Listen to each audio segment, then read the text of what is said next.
Hey everyone, I'm Rather Incoherent, and after watching a recent PBG video about the first deck tech they uploaded, I wanted to go back to the beginning of my deck list in Arkham DB and see what's the first deck I played through a campaign that was fully uploaded on Arkham DB. And I want to go back and relive that campaign and see what it was like when I was a bright-eyed newbie and I still believed in fun and I bought weapons that weren't strictly the best weapons every campaign. I want to go back through this massive list of decks, of theory crafts and campaigns played, and see exactly where it was that I started in all this. And I can tell you now, I know it was a rogue. I think the first deck on here is going to be a Ginny deck. It might be a Safina deck. I know I played Skids and Core, and I know I played Safina and Dunwich, and Ginny and Carcosa. I know those are my first three characters. I was rogue main for a long time at the start. Yeah, it's Ginny. I do have the Safina deck up, but it's not a full list. This is just like a rough approximation of what it was that I put on here for posterity.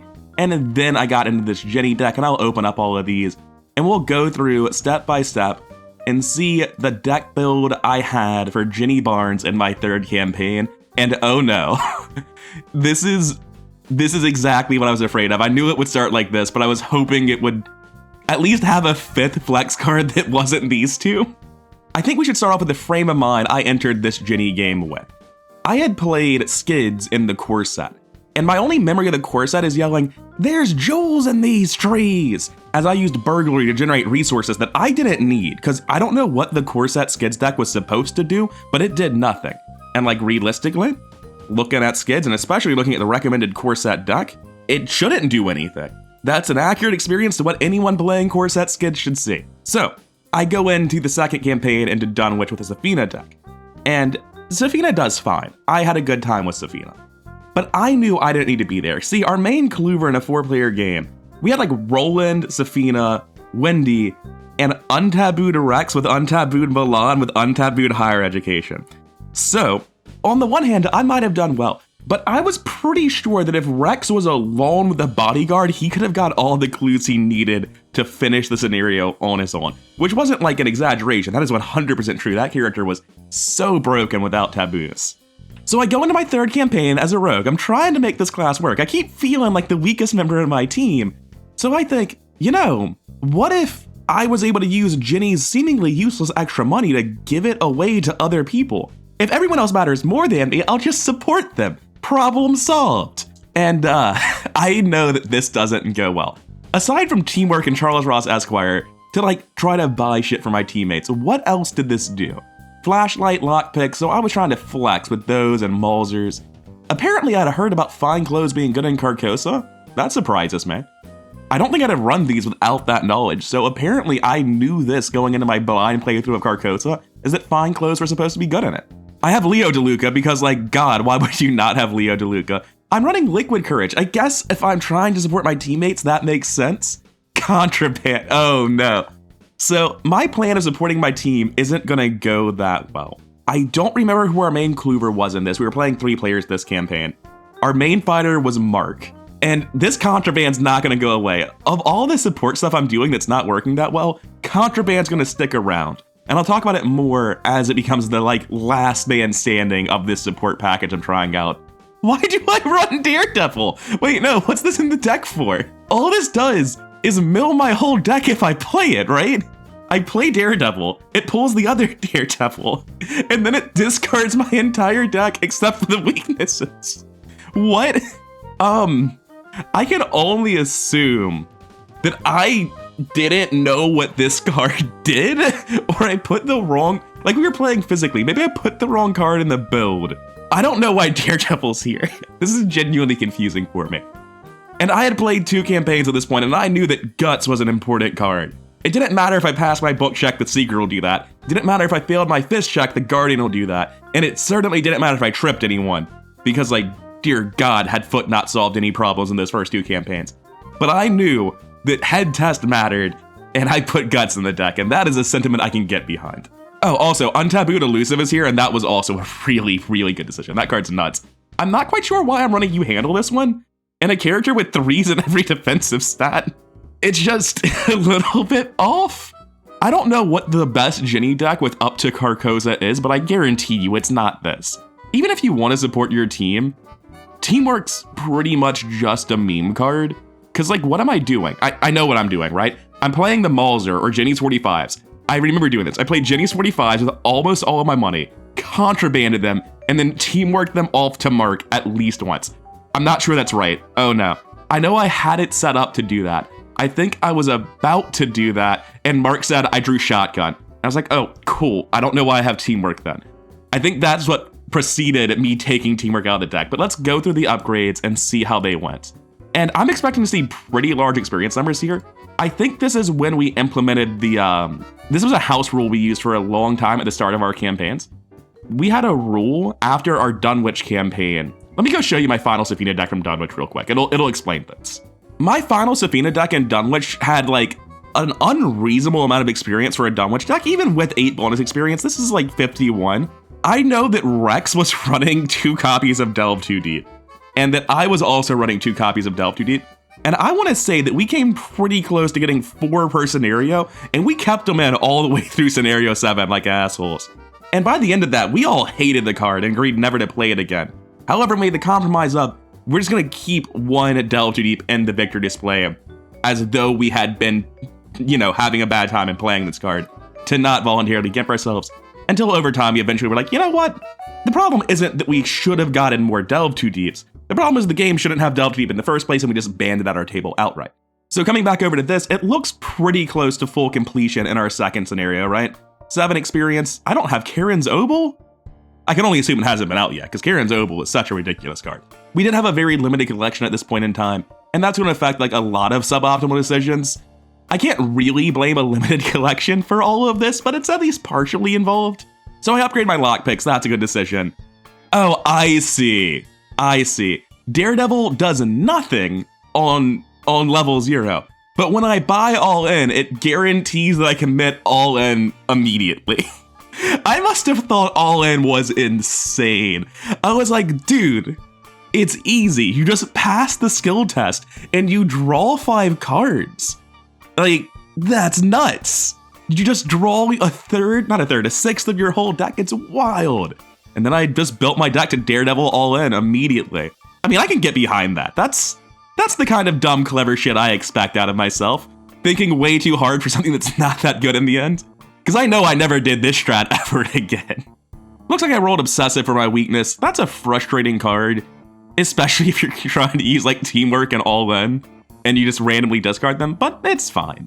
So really I just got all in and some lockpicks, and I'm better at flex finding clues.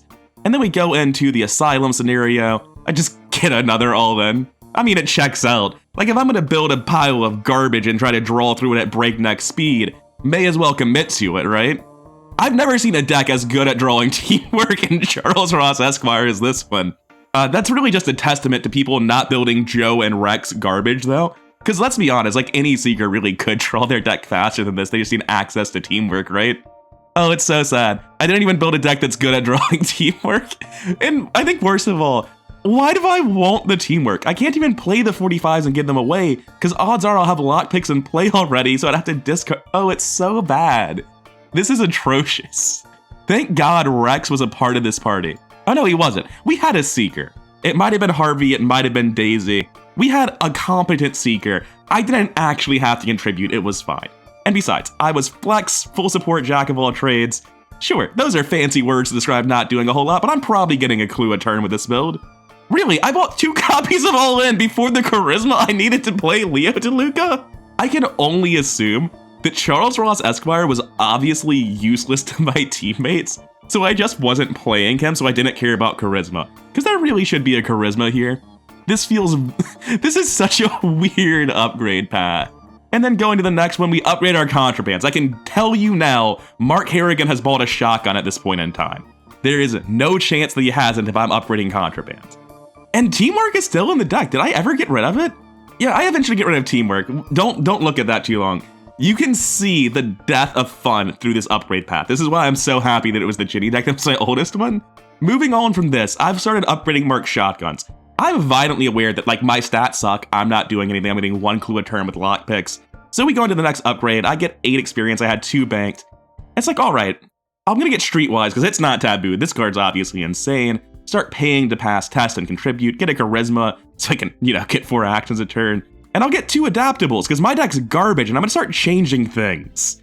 And I added Perceptions, which makes sense. Perception's a very good card, but also Bandolier.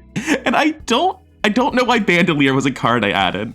I'm genuinely confused here. What was the point of these Bandoliers?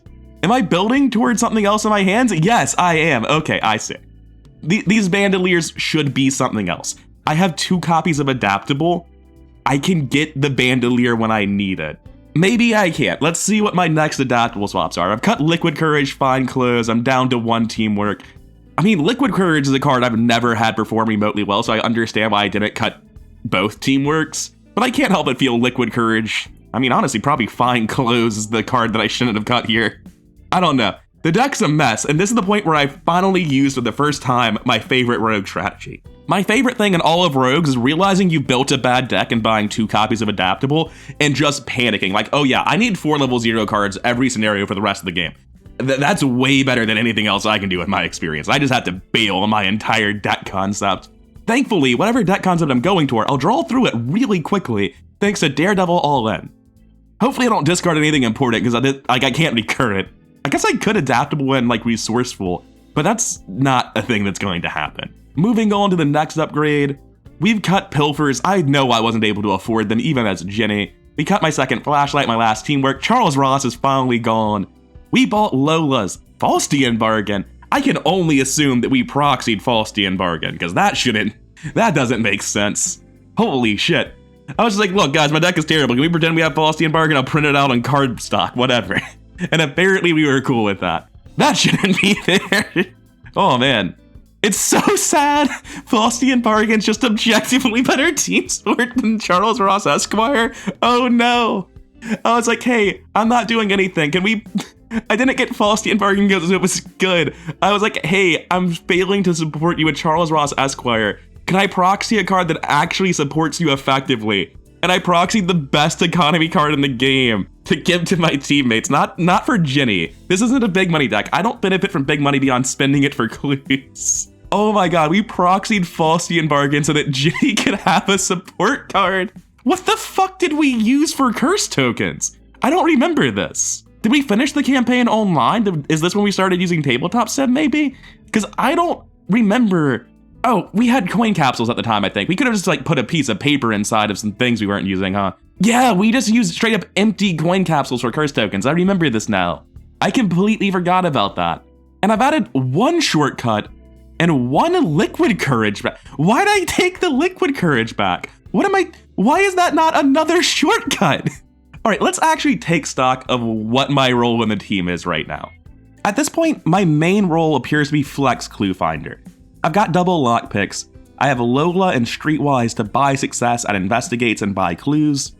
Additionally, I can flex fight a tiny bit, but my numbers are terrible. I'm fucking...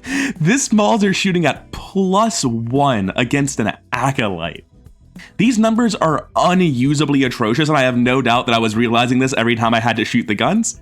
If anything, the reason we've gone this long without realizing it is probably because I usually didn't need to shoot the guns, because this doesn't say Flexer or Clue Finder or Flex Clue or anything like that. This says full support. My real job in this game is to give an ungodly number of shotgun shells to Mark Harrigan, and by God, I will find those shotgun shells for you. I guarantee you will get those shotgun shells by turn 3. That appears to be the real job of this deck. I'm gonna put contraband on that shotgun in record time, and also I'll try to get some clues and maybe fight a guy. No promises there, but I'll get you those shotgun shells. That's what I'm doing with this Jenny deck. And going into the finale, this is one of 2 decks I would ever play where I got Key of Yes. After playing Key of Yes twice, I was confident that maybe this is a card we need to ban from our table. Because if your stat line's garbage and you can't do anything, have you considered doubling your stat line? Which, yeah, doubling your stat line's really good no matter what your stat line is. But 3s across the board is unusable, and 6s across the board, as I found out in the last 2 scenarios of Carcosa, is really, really good. I also picked up that second shortcut, thank God. Got rid of one of my Bandoliers, I guess on the basis I'm drawing my whole deck. I can't possibly need consistency for the second lockpicks, like the Bandolier barely makes sense. And I picked up Scavenging. Contraband's not an item card. Oh, I see. I was worried about Daredevil discarding lockpicks and Mulzer. That's why I've got the Scavenging. That sort of makes sense. I don't like it, but I can see what I was going for. But now the deck works. We've gone from abject garbage to hard carried by the best card in the game. And our original dreams of being a support character, they're still here, right? I'm still paying for your stuff. It's just a lot less funny the way that I'm doing it. I'm still giving you bullets, that's happening. It's just that instead of being generally useless, now the deck gets clues at very consistent numbers. I'm basically immune to horror damage, in addition to being able to do any tests in the game. This is a really, really strong deck at this point, I think. Which reinforces a thing I've said many times in my videos. Once you have a late game rogue, they're gonna do stuff. It doesn't really matter what you did. I think this is a great showcase of that. This deck started off absolutely terrible. But all the same, this Ginny was like actually a really good character by the end of it. And going into scenario 8, I vividly remember how this played out. This is one of the scenarios where I know the exact flow of the gameplay we had. It looks like, before I get into that, I bought Chicago typewriters. I use Adaptable to get a second Bandolier so I can hold them. And I got Sleight of Hand to put them into play. Oh, it's incredible. This is beautiful. This is the hottest garbage. I love this. This is... like, some of this stuff is so strong that it needs to be banned, and the rest is just garbage.